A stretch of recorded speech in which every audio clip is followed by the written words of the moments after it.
Hi, I'm Melanie Barr. Welcome to the She Built It Experience with Melanie. You're here because you want to experience the life and business that you crave.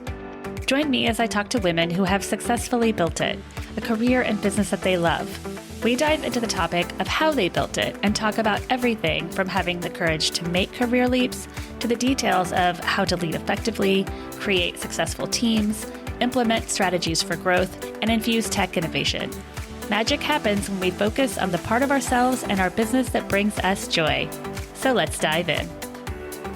Amber Susa is the founder and owner of Allomi, a sanctuary for holistic health and healing in Redondo Beach, California. She is an entrepreneur, business owner, fitness expert, and holistic health coach. She has spent the last 2 decades in the fitness industry and has been an entrepreneur for the last 10 years. After becoming a mother to 2 beautiful children, severe low back pain led her to a meditation practice and a spiritual journey that called her to open Allomi. Amber is dedicated to sharing her experience and to inspiring others to live their best life. It is her desire and intention to elevate the community through movement, meditation, and mindfulness. Thank you so much for joining us today, Amber. Oh, I'm so happy to be here, Melanie. Please tell us who you are and what gave you the idea and the courage to make your leap to launch Allomi. My name is Amber Susa, and I am the owner and founder of Allomi, a holistic health and healing studio in Redondo Beach, California. What gave me the courage? I started having really severe and debilitating low back pain, and I couldn't work out. Working out was always the thing that helped me manage my stress and get through the tough times in life. And I couldn't move. A friend of mine had started a meditation practice. I had tried meditation about 20 plus years before, and I absolutely hated it. I had decided it was not for me. I was the intense go, go, go type, not the relaxed Zen yoga meditating type. But life has a way of inviting you to discover other parts of yourself through pain, through trauma, whatever. And so here I was, debilitating pain, desperate. So I was open. And I tried the Oprah Winfrey, Deepak Chopra, the 21-day meditation experiences. And it started out as something I was just desperately trying to, do to bring me some sort of relief emotionally, mentally, and physically. And it turned out to be so much more. It was profoundly life-changing. It woke me up to so many other possibilities for my life, for healing. I was able to heal my back.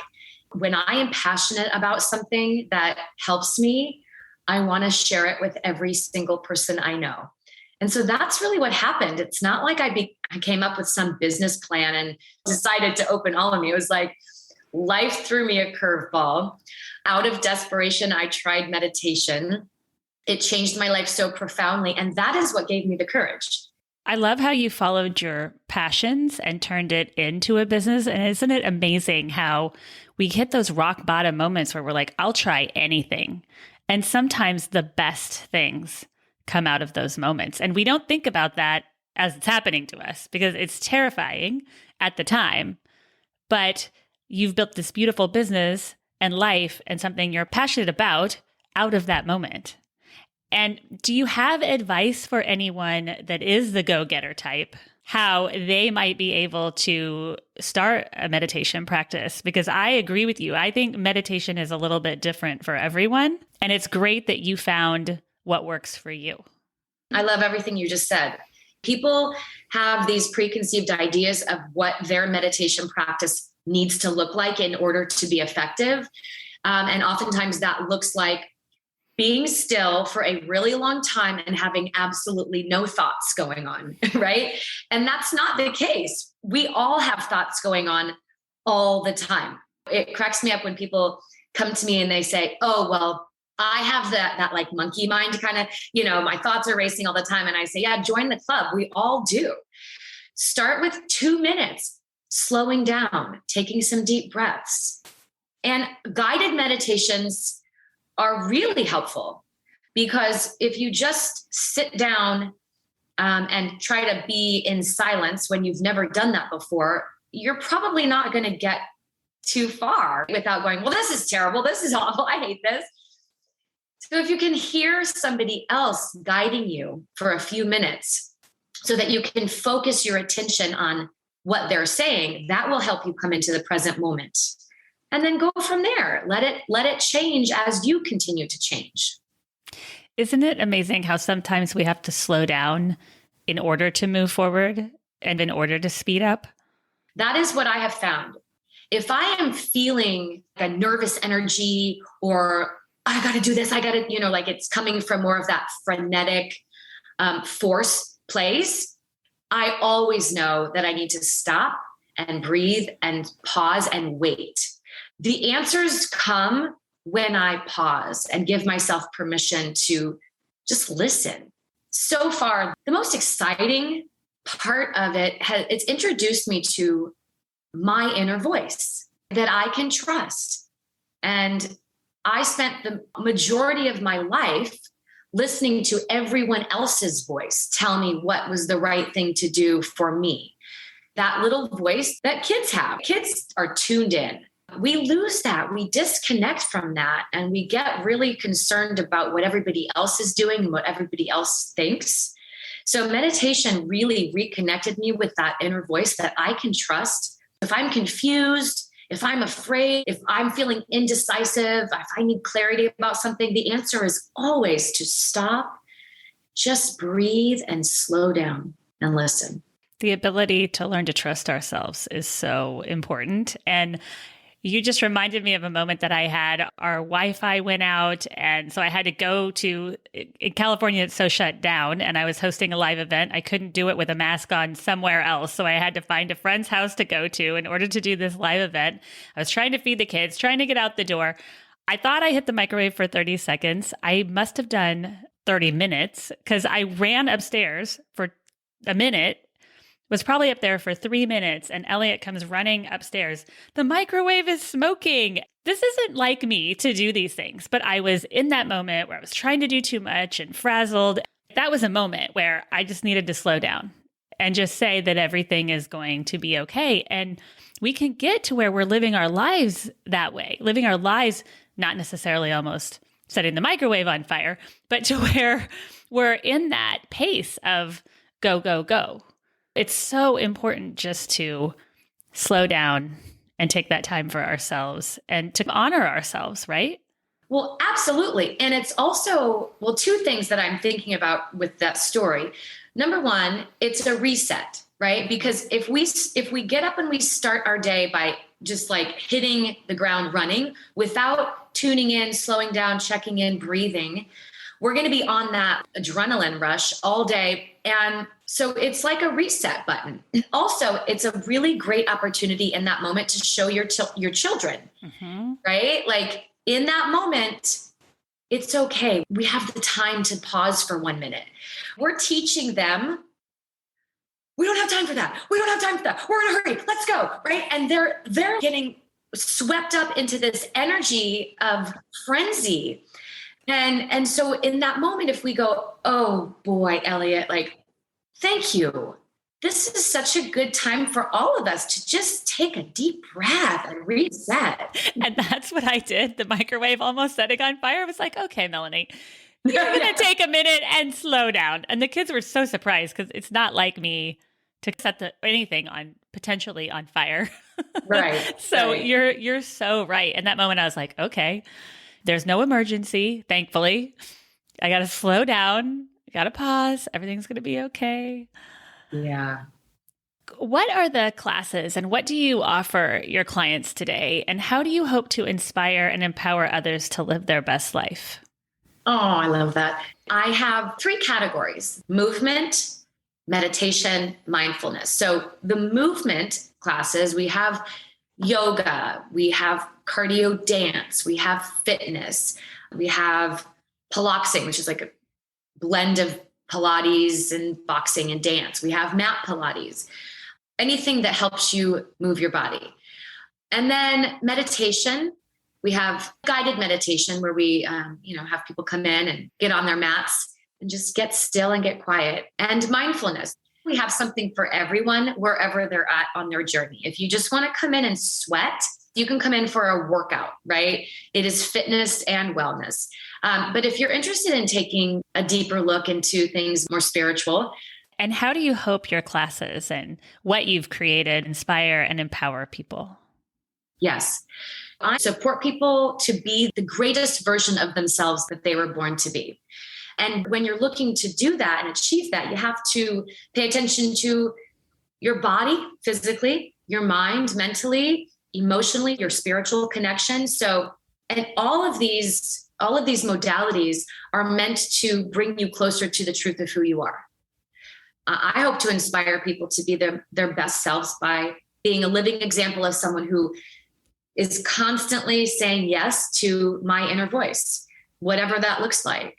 I have a lot of people who join my class on Thursday nights in particular, where they're just beginning this journey. They're starting to wake up to the truth of who they are. Oftentimes that comes through physical illness. It comes through bodily injury. It comes through traumatic life events like divorce or job changes or whatever. And these situations and experiences are all meant to help us wake up to the truth of who we are. It doesn't feel like that at the time. It feels like it really sucks and it's really scary.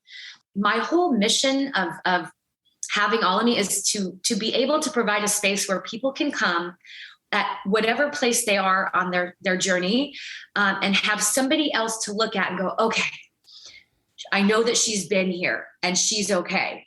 And I'm an open book. I share my life experience is my teaching.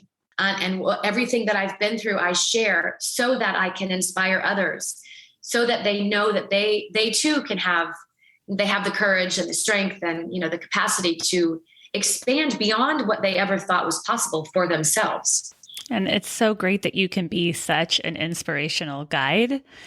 You have built Allomi, and I know you built a business also before Allomi. Is there anything that you wish you would have known when you started your business if you could turn back time? That's a really interesting question, because on one hand, I think that every experience that I've had, even the experiences that may be perceived as mistakes or failures, have been huge learning opportunities for me. It's incredibly important to have people around you that will help you hold that vision. If you're starting out, on a new adventure or wanting to take a leap or feeling called to step into a greater version of yourself, surround yourself with people that have already done that and are living proof that it's possible, and that will help you hold your vision and believe in your vision with you, right? Because that was not always the case for me, right? I definitely had people around me that thought I was crazy for wanting to take this leap, and they didn't see my vision and it didn't make sense to them. And that was really challenging. Choose a circle of people that will help you hold your vision and that will support you and love you and tell you that absolutely you're capable of this. Let me support you. And don't share it with the people that are going to say, oh, that's crazy. Let's be realistic. Who do you think you are? La, la, la. Like, we already have enough of that. Yes. Crap. Yes.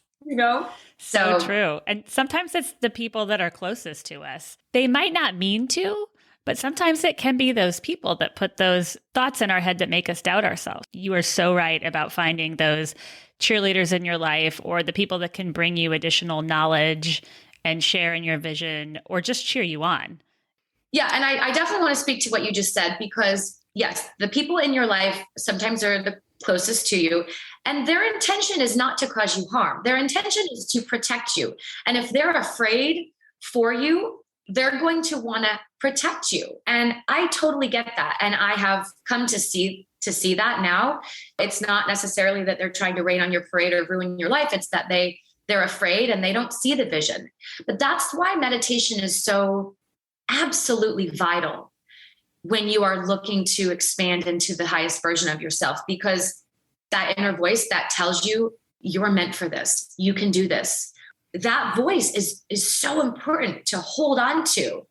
And that voice is what helps you keep the faith when you are afraid, when you have self-doubt. We all do, right? We all take leaps through the self-doubt.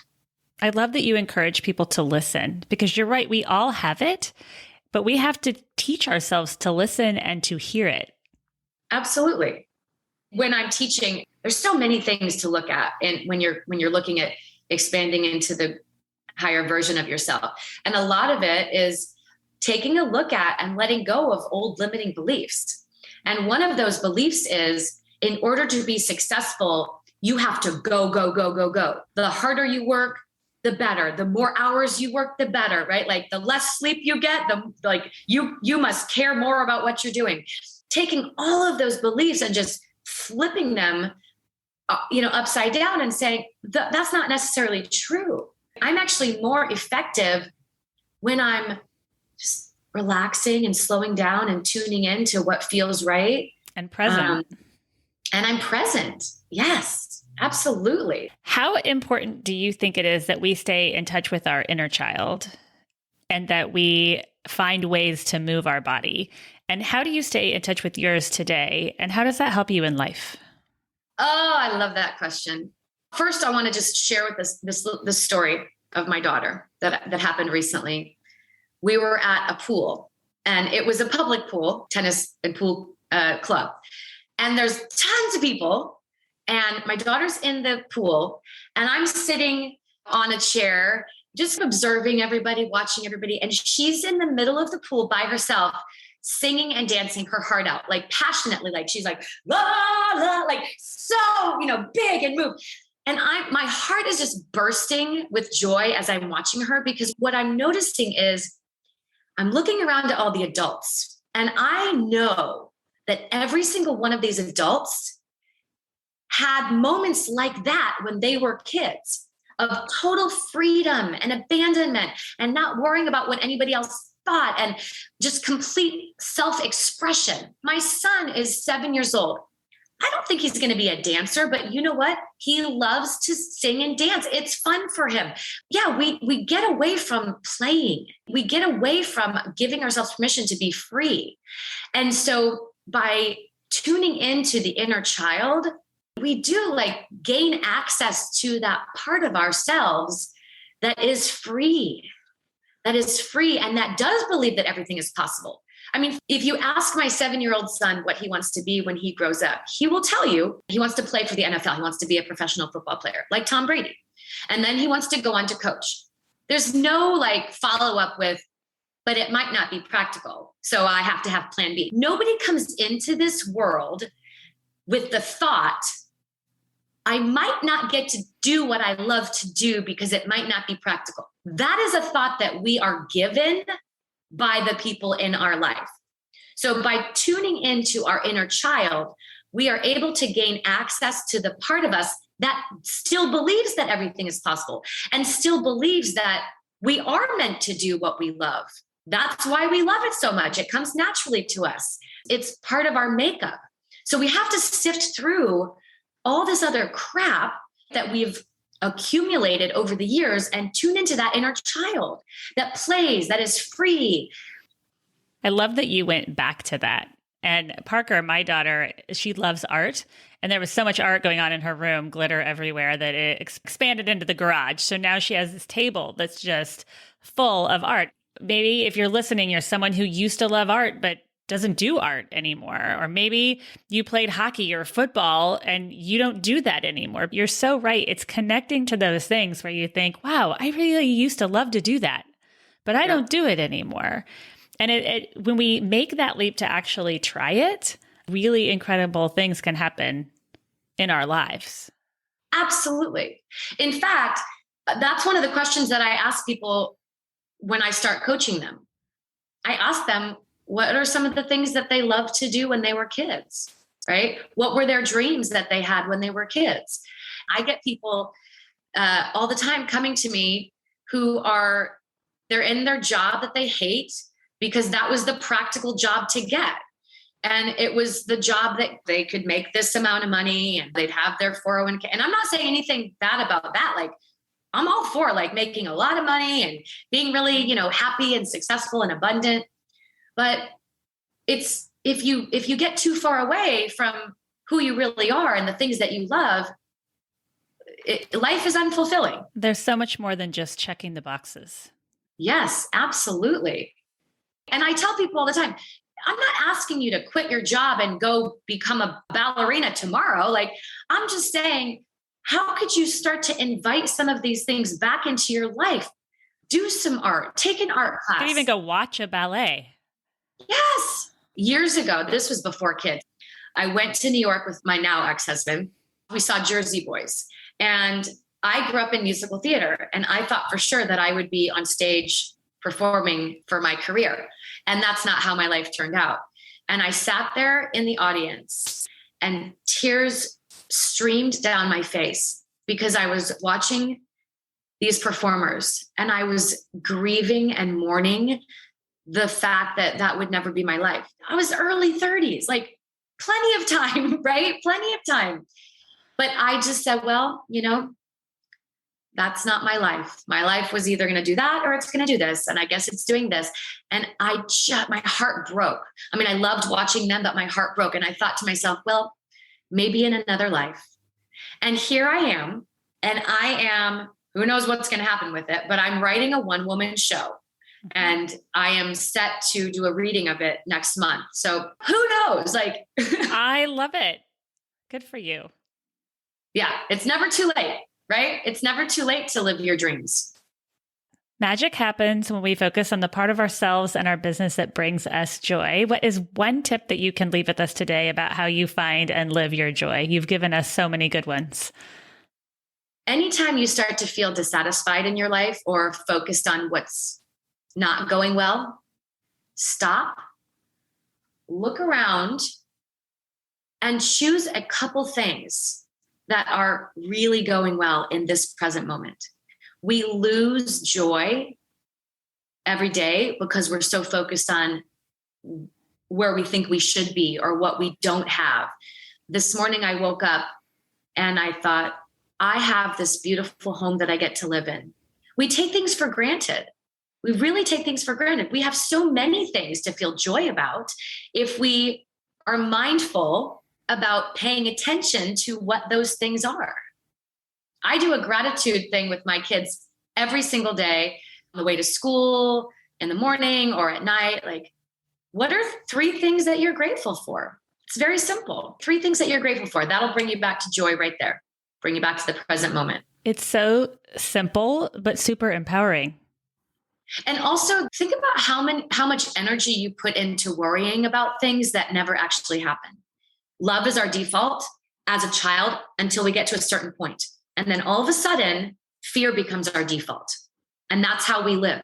We live in that default of fear, making choices and decisions. And so how can we shift back into love? How can we make love be our default? All this time we spend worrying and in fear when the majority of those things actually never come to pass, and how much energy we've wasted. So come back to, as soon as you notice yourself shifting into fear, bring yourself back to love. And gratitude is one of the easiest and simplest ways to bring yourself back to love. It's crazy how many lies we believe. My business is still open after having to shut down, for COVID. Like, all the things that I played out in my mind of the worst case scenarios, they didn't happen. And it's actually turned out better. So imagine if we walked around every day, rather than worst case scenarios playing around, what if we just walked around with best case scenarios playing around all the time in our mind? Mm-hmm. Wouldn't that be like a different world we lived in? Such a beautiful way to live. Yeah, expecting the best. Amber, thank you so much for joining us today. Thank you for sharing all of your stories, the story of how you felt when you watched Jersey Boys and how you've come full circle. How you took something that you loved as a child and turned it into a business and now might be even going farther and being on the stage again. So inspirational, empowering, and inspiring. Can you tell our listeners how and where they can find you? Yes. Thank you, Melanie. I always love having conversations with you, and I love what you do. I want to thank you for all that you do and providing this opportunity for women You are amazing. And your businesses that you build that are all around supporting women are just wonderful. You have followed your heart and you courageously say yes to your inner voice. Thank you for that and for having these open conversations. People can find me at allomi.com. So it's spelled ALLOMI.com. Find me on Instagram at Allomi Health, Facebook. You can email me, amber@allomi.com. Instagram, Allomi_health. If you are new to She Built It, we'd love for you to join us. We offer community memberships, masterminds, innovative virtual events, and meaningful connections to entrepreneurs and corporate leaders. Please also check out our She Built It shop, curated products from women-owned businesses who put their heart and soul into their beautiful and innovative products. We offer She Built It business consulting and the She Built It blog. Thank you to everyone around the world who joined today. Thank you to my editor, Rich Streffolino. Please download and subscribe wherever you get your podcasts. And until next time, together, let's let nothing stop us from experiencing the life that we crave.